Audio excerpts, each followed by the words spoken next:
এটা গজার মাছ, দেখলেই বোঝা যাচ্ছে মাছটা অনেক বড়।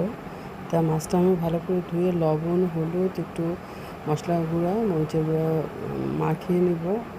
এটা কালকে দুপুরবেলা রান্না করার ইচ্ছা ছিল, যেহেতু আজকে এনেছে তাই ভাবলাম যে ফ্রেশ টাটকা জিনিস খেতে কিন্তু ফ্রিজে রাখা মাছ আর টাটকা মাছ খাওয়ার অনেক পার্থক্য এবং স্বাদটাও ভিন্ন লাগে। সেজন্য ভাবলাম যে আজকে রাতে রান্না করা হোক।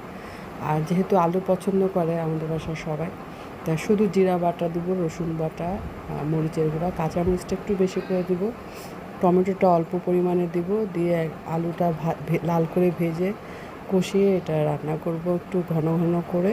তো এভাবে করলে ভালো হবে। আর এদিকে আবার সন্ধ্যার নাস্তাটা রেডি করে নিচ্ছি। এদিকে এই যে নুডলসটা, কী নুডলস এনেছে, মোটামুটি একদম দেখো কেমন জানি রাবারের মতো লাগছে। যাই হোক, এটা রান্না করব, কেমন হবে আমি জানি না। এটা পাস্তা টাইপ মনে হয় এটা। তো এটা রান্না বেশি করে টমেটো দিয়ে আর কি রান্না করব। এরকম ধরনের নুডলসটা প্রথম আমি রান্না করতেছি আসলে।